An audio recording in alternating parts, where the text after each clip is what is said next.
Hello everyone, hope you're doing well. Today we're going to go over the recent changelogs of the last few days. There's been a lot of changes basically around the recent research or economy changes I should say, and mainly looking at sim but also some multipliers in other game modes. It definitely has been a hot button topic over the last few days, and I've got to say while streaming there has definitely been an impact on research that I've seen. I feel like, at least in realistic, I am getting less RP than I used to when it comes to the general game. They have done some changes today to try and rectify that, but we'll have to find out going forward if that is the case or not. I'm also under the weather, so I might sound a little bit weird. I apologize for that, but then again, I can't really help it. Anyway, let's get into the changelogs. The first update was 2.7.0.146, and this was changes to the mechanics related to receiving rewards for useful actions have been applied to the aircraft SB mode. Rewards for useful actions per minute have been increased by 31 to 80% for all aircraft.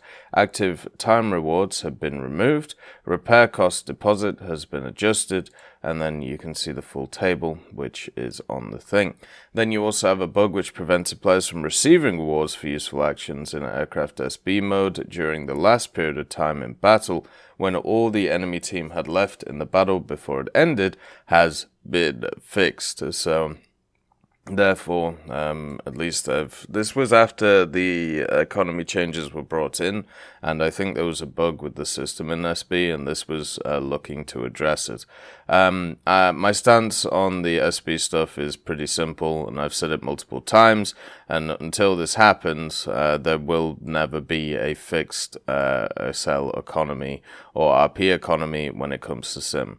You have to be able to remove the option for people to create their own rooms.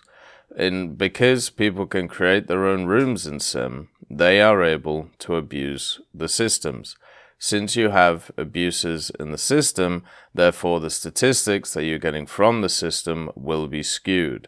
And then on top of this as well, because of the fact that they're skewed, the changes made to it to try and combat people doing it is not going to benefit the average player who actually enjoys the game mode instead of doing it just for grinding.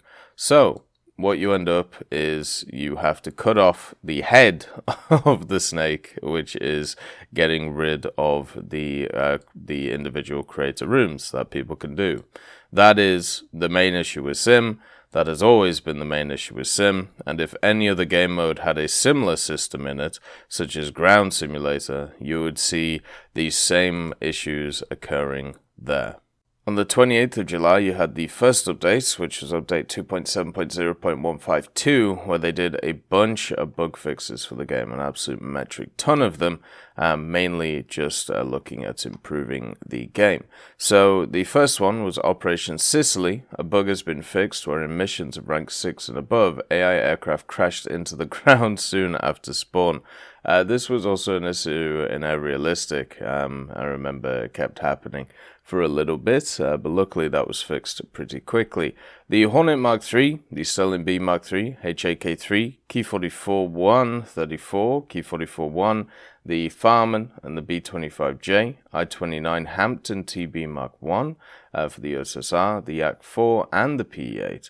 A bug has been fixed where stabilizer detachment was followed by the detaching of the landing gear.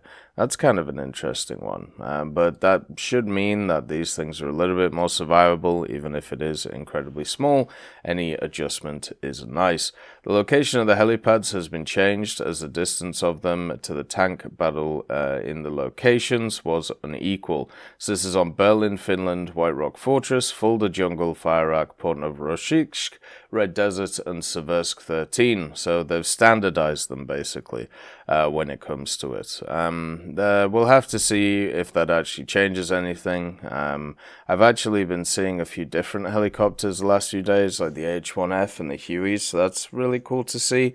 I don't know whether there's a reason for that. I feel like they've made it easier to get into planes all of a sudden, or just general helicopters. I don't really have any backing for this apart from I'm seeing a lot more planes like within the first 3 or 4 minutes of a match. So I don't really know what's going on with that. It might be something completely different, just like I had a run of games where people just did really well in the first few minutes, or the games just went really quickly. But yeah, we'll have to see. A bug with the message, do you want to apply selected skills after sending a crew on holiday with the skill tab opened has been fixed. I mean, fair enough. A bug has been fixed with incorrect increased level value in the cruise tab in the hangar log. Once again, very important to know where your crews actually are. A bug where the wreck of the player's last tank visually disappeared after they escaped to battle and returned to the hangar, and shells were not able to travel through the invisible wreck has been fixed. This was an issue that was brought on by a few updates ago, and definitely was a problem for a lot of players. I personally experienced this as well, where I was just running into invisible tanks, which you couldn't see. The fact that they fixed that is very important. That was definitely what I would class as a game-breaking bug, and hopefully we see nothing like that again. A bug has been fixed where a destroyed vehicle might display as undamaged when a player leaves a session. I've also seen that too. That wasn't as obnoxious as the invisible tank one, but it still was an issue when you would look at a target and think it was alive, and well, it's dead. A bug has been fixed with spontaneous movement of the mouse cursor after calling an artillery strike on the map when controlling armored vehicles with keyboard arrows. Interesting. I wonder what actually caused that one.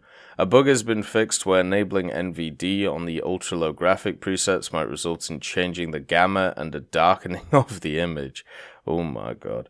I haven't used ULQ for years now, and maybe about 5 or 6 years, so I don't really know what it looks like. Hopefully nowadays it still serves its purpose for people. Hopefully it means that people can still play the game, even if they have some low-end hardware. A bug has been fixed in ground vehicles where a commander's machine gun turret was impossible to control using the commander's camera after switching from a machine gun to the main gun.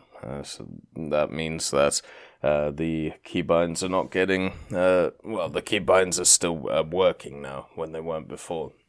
A bug has been fixed with missing AI targets when reconnecting to an Air Arcade battle. That's pretty cool. They fixed a bug that caused a client crash when opening the View Battle link from the Battles tab of the event log in the hangar. Another very weird bug. But then again, that seems to be the case with a lot of these right now. Seems like we're at the point where they're fixing stuff which is just very odd and weird. But good that they did that at the end of the day. So then we have some aircraft changes. So the F5E and A and the G91YS, a bug has been fixed that caused incorrect fuel consumption in afterburner mode. That's very good. The F4 Phantoms, all of them, critical attack angle has been increased according to technical documentation, so that should make them a little bit more usable. The F6, F5, there was a bug that was fixed that made it impossible to taxi on the ground. What, just the French one? What? Was it just bouncing? That used to be one of the problems with the planes back in the day. They would bounce along and then their gear would fall off. The A129A and then also the CBT. A bug has been fixed with incorrect behavior in hover mode in arcade battles. The A129 International, a bug with flipping of the helicopter after respawn has been fixed. Once again, a very odd bug. The PV2D, the good old harpoon, a bug with a dead zone from the rear turret over the keel has been fixed. That's pretty awesome. The 37mm N37D gun, self-destruction timer for the HEI and HEIT has been increased from 3 to 10 seconds. Flipping heck, that's a big increase. We're going to have to see how that affects it. That is massive. A bug has been fixed where the lock on Hellfire missiles was retained, even if the target was behind impenetrable cover.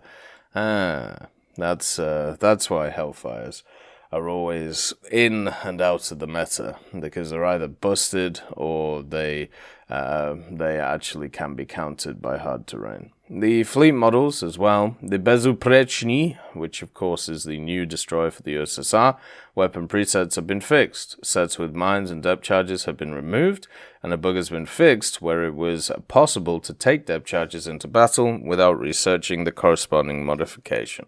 So a simple but effective thing. I don't know who's taking in depth charges into a battle anyway, but whoever it is, Godspeed to you. There was also another update on the 28th, and it was 2.7.0.153, and once again, some little bits of bug fixes. A bug that might cause graphical artifacts in battles has been fixed.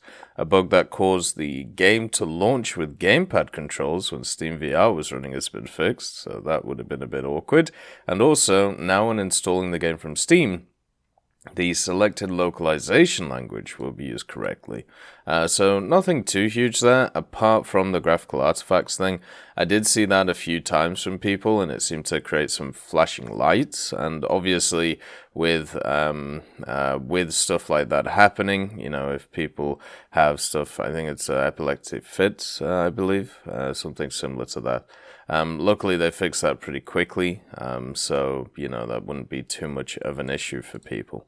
And, yeah, a ton of bug fixes on the 28th. We'll have to see how they actually go through. And then we had another server update today on the 29th of July 2021, and this once again screws with the economy parameters. So the first one was the changes in the calculation of research points for victory, participation, and missions in accordance with the new activity formula for game modes with multiple respawns. All major game modes except Aircraft RB have been implemented. So we'll have to see that how this actually affects everything. I definitely saw a decrease in RP gained over the last few days when it came to ground forces, and we'll have to see if this change here has made it better, made it worse, and all of that good stuff. Hopefully it makes it better and will be more in line with the SL changes that have happened recently. The other big change that hopefully will come soon is obviously with the aircraft in rank 6 being reduced in RP, but they've already confirmed that they're going to do that just at the end of August / into September. The parameters of the activity calculation for coastal fleet game sessions has also been adjusted, so that's also nice. We'll be able to get, well, hopefully a little bit more out of them too. The respawn scores and timer for respawn mechanics have been disabled in Aircraft SB, so they're just making it a free-for-all now. You can just bring in whatever you want. Screw it. Just go crazy. Yeah, once again, this is not the fix. It won't fix it. None of these fixes for SB will fix it until you remove the player choice of creating their own rooms. That will fix it, and only that. And it probably won't happen because for some reason they are stuck to it. The other one is the Sdkfc 25122. The battle rating in all game modes has been changed from 3.3 to 3.0. Fair enough. I don't know how useful the machine is. I haven't used it yet. I do have it, but I just haven't taken it out. I feel like the 75 should be pretty good, and I'm guessing it was probably getting murked by planes quite a lot and artillery and things like that. So we're going to have to see. I mean, you can still run it at 3.3 if you want, but now just get some extra usability at 3.0. So those are the changes going forward. What we really need to do right now over the next week is have a look at what the economy is looking like. There's been so many different changes to it over the last week that it might be completely different compared to what we've seen it before. So tracking stuff like this is very important. I'm personally going to see what my rewards look like compared to before, and hopefully we can find out what's going on. I hope you all have a wonderful day, and I'll see you next time. I'd like to thank BRFC, Swollen Ostrich, Teddy, John Ryman, Universe, Conte Baraka, Eugens Terry, Ambrosius McClellan, Daniel Stanton, Martinez, B. Young, Lafouche, Barine, and Samuel Schlick for supporting the channel.